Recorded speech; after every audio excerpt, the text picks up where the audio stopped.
But নিজের একটা ফল্টকে acknowledge করে না করতে পেরে জাস্ট টুইটার উপর ঝাঁপায় পরে করতেই থাকবো 1000 ভিডিও বানাবো, 2000 ভিডিও বানাবো, কেউ দেখবে না, তারপরে ভিডিও বানাবো, ওটা আমার মতে খুব একটা স্মার্ট কাজ না, ওটা আপনি করবেন না। আমরা যখন বাংলাদেশে কন্টেন্ট ক্রিয়েটর স্পেসটার কথা বলি তখন মূলত আমরা 2 ধরনের কন্টেন্ট ক্রিয়েটরদের কথা বলি। অ্যাকচুয়ালি 3 ধরনের, বাট মূলত 2 ধরনের। আমি প্রত্যেকটাই ব্যাখ্যা করতেছি যেন আপনাদের বুঝতে সুবিধা হয়। ফার্স্টে হলো ইউটিউব হেভি কন্টেন্ট ক্রিয়েটর, যাদের ইউটিউবটাই মেইন, যাদের ইউটিউব মূল ফোকাস, তারা লম্বা ভিডিও বানায় 9/16, ওটাই মেইন। যারা যখন ভিডিও বানায় তারা ইউটিউবের কথা মাথায় রেখে ভিডিও বানায়, তারপরে হয়তো সেম ভিডিও কাটছাট করে বা রিডিজাইন করে রিপ্যাকেজ করে ফেসবুকে হয়তো আপলোড হয়, বাট তারা মেইনলি ইউটিউবার। আমরা এমন কন্টেন্ট ক্রিয়েটরদের চিনি যারা মূলত ফেসবুক ওয়াচের কন্টেন্ট ক্রিয়েটর, তারা কন্টেন্ট বানাই ফেসবুকের জন্য, তাদের কন্টেন্টের টপিকও এমন হয় যেগুলো ফেসবুকে খুব ভালো করবে, ফেসবুকে খুব হিট হবে, টপিক্যালি রেলেভেন্ট কন্টেন্ট বানায় তারা। কোনো একটা কিছু নিয়ে অনেক হাইপ চলতেছে, ওটা নিয়ে তাড়াতাড়ি কন্টেন্ট বানানো, কারণ ওই ধরনের যে ফেসবুক একটা প্রপার সোশ্যাল মিডিয়া, সো যে জিনিস নিয়ে হাউকাও চলতেছে ওই জিনিস নিয়ে কন্টেন্ট বানাইলে ফেসবুক ওটা ভালো করে। সো ওই অ্যাঙ্গেলের এক ধরনের কন্টেন্ট ক্রিয়েটর আছে যারা ফেসবুক ফার্স্ট। হ্যাঁ, তারাও হইতে পারে তাদের কন্টেন্ট ইউটিউবে আপলোড দেয়, বাট তারা mainly Facebook content creator. So এই দুটো হলো মেইন, ইউটিউব কন্টেন্ট ক্রিয়েটর এবং ফেসবুক কন্টেন্ট ক্রিয়েটর বাংলাদেশে। আরেক ধরনের কন্টেন্ট ক্রিয়েটর আছে যারা Instagram and TikTok content creator.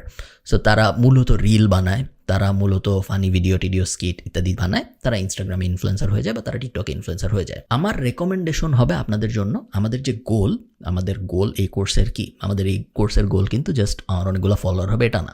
আমাদের এই কোর্সের গোল হলো অথরিটি এস্টাবলিশ করা, যেন আমরা বিজনেস দাঁড় করাইতে পারি পরে। আমাদের গোল হবে এই কোর্সের প্রপার ইউটিউবার হওয়ার চেষ্টা করা, ফেসবুক কন্টেন্ট ক্রিয়েটর না, ইনস্টাগ্রাম ইনফ্লুয়েন্সার না, টিকটক ইনফ্লুয়েন্সার না, প্রপার ইউটিউবার হওয়ার চেষ্টা করা। এটা কেন বলতেছি, তার কারণ যত কন্টেন্ট ক্রিয়েটর আছে তাদের কন্টেন্ট দেখলে এবং কন্টেন্টের ফিডব্যাক বা কমেন্ট অ্যানালাইজ করলে আপনি দেখতে পারবেন সেম মানুষ বাংলাদেশে বাংলাদেশের কন্টেক্সটে বলতেছি, কিন্তু আমি এই সব কিছু ইংরেজিতে ভিডিও বানাইলে এগুলো অ্যাপ্লিকেবল না আপনার জন্য। সেম মানুষ আপনি দেখবেন ইউটিউবে একটা ভিডিও আপলোড করেছে সেম ভিডিও, এবং ফেসবুকে একটা ভিডিও আপলোড করেছে সেম ভিডিও। ইউটিউবের কমেন্টে আপনি দেখবেন ভার্সেস ফেসবুকের কমেন্টে আপনি দেখবেন আকাশ পাতাল ডিফারেন্স। ইউটিউবে যখন কেউ যায়, এটা আপনার একটু সাইকোলজি বুঝতে হবে মানুষের, ইউটিউবে যখন কেউ যায় সে ভিডিও দেখতে যায়, তার মাথায় এটা থাকে না যে আচ্ছা কে কাকে নিয়ে কী কমেন্ট করছে একটু দেখি। হ্যাঁ, ইউটিউবের নিচে কমেন্ট আছে, ওই কমেন্টও মানুষ পড়ে, বাট ফেসবুকের সাথে আপনি যদি কম্পেয়ার করেন, ফেসবুকে মানুষ কেন যায়? ফেসবুকে মানুষ যায় এখন সমাজে কি হচ্ছে দেখি, এখন সমাজে হাউকাউ কি নিয়ে দেখি, এখন কোন গ্রুপে কি পোস্ট হয়েছে একটু দেখি, এখন কোন উত্তেজিত বিষয় নিয়ে সবাই কথা বলছে এটা একটু দেখি।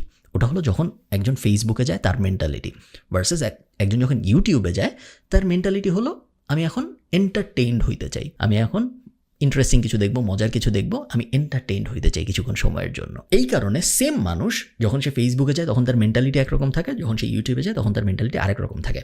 আমরা চাই ইউটিউবে যখন সে যায় তখন তার মেন্টালিটি যেরকম থাকে ওই রকম মেন্টালিটির সময়ে সে আমাদের দেখুক। আমরা এটা চাই না সে একটা ফানি মেন্টালিটিতে আছে, সে একটা ফানি মুডে আছে, সে একটা উত্তেজিত মোডে আছে, সে একটা হাউকাওয়ার মুডে আছে, ওই সময় তার আমাদের সাথে পরিচয় হোক ফেসবুকে। আমরা চাই তার আমাদের সাথে তখন পরিচয় হোক যখন সে একটা ইন্টারেস্টিং প্রপার মুডে আছে, যাতে করে সে আমার উপরে অথরিটি এস্টাবলিশ করতে হেল্প করতে পারে। আপনারা সবাই জানেন অনেক ফেসবুক ক্রিয়েটর আছে, অনেক ইনস্টাগ্রাম ইনফ্লুয়েন্সার আছে, অনেক টিকটক ইনফ্লুয়েন্সার আছে যাদের ফলোয়ার আমার থেকে অনেক বেশি। আমি জাস্ট আমাকে এক্সাম্পল হিসেবে বলতেছি, আপনারা ভাইবেন না যে এটা ব্র্যাগ টাইপ এরকম কিছু।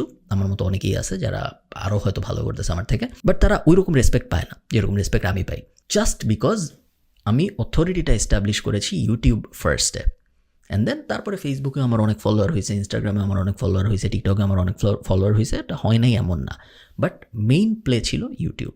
আপনাদেরও মেইন প্লে হইতে হবে ইউটিউব, কারণ হিউম্যান সাইকোলজিটাই হইল ইউটিউবে যার সাথে ফার্স্ট দেখা এবং ইউটিউবে যার সাথে রেগুলার দেখা হয় তার উপরে বাংলাদেশি মানুষের ট্রাস্ট বেশি হয় কম্পেয়ার টু যার সাথে আমার ফেসবুকে রেগুলার দেখা হয়। কারণ ফেসবুক একটা হাউকাওয়ের জায়গা, এটা অস্বীকার করার কিছু নেই। এবং আপনি ফেসবুকে পরবর্তীতে নিজের পেজ বড় করবেন না এটা আমি বলতেছি না, বাট আপনার মাথায় সবসময় এটা থাকতে হবে আমি যেহেতু অথরিটি বিল্ড করতে যাচ্ছি, আমার মেইন প্লেটা হইল ইউটিউবে। আমি মেইনলি আসলে হইতে চাচ্ছি ইউটিউবার, আমি মেইনলি ফেসবুক কন্টেন্ট ক্রিয়েটর হতে চাচ্ছি না, আমি মেইনলি অন্য কোনো কিছু হইতে চাচ্ছি না। আমার মেইন গোলই হইল যখন আমি বলতেছি কন্টেন্ট ক্রিয়েটর হব, আমি মেইনলি বাংলাদেশে ইউটিউবার হইতে যাচ্ছি। আরেকটা ব্যাপার সেটা হলো ফেসবুক খুব ভলাটাইল একটা জিনিস, ফেসবুকের কখন কী হয় কোনো ঠিক নাই। ফেসবুক 2 বছর পরে বলতে পারে যে এখন শুধু মেটাভার্সে যারা কন্টেন্ট বানাবে তারাই ভালো করবে, অন্য কোনো কন্টেন্টকে আমরা কোনো রিচ দিব না। ফেসবুক বলতে পারে যে তোমার পেজ কালকে থেকে নাই। ইউটিউব অনেক সেফ। ইউটিউব গত 20 বছর ধরে চেঞ্জ খুব স্লোলি করছে, বাট যখনই যেই চেঞ্জ করেছে ওই চেঞ্জ নিয়ে ওরা খুব সলিড গ্রাউন্ডে ছিল, এবং ইউটিউব একটা গুগল কোম্পানি।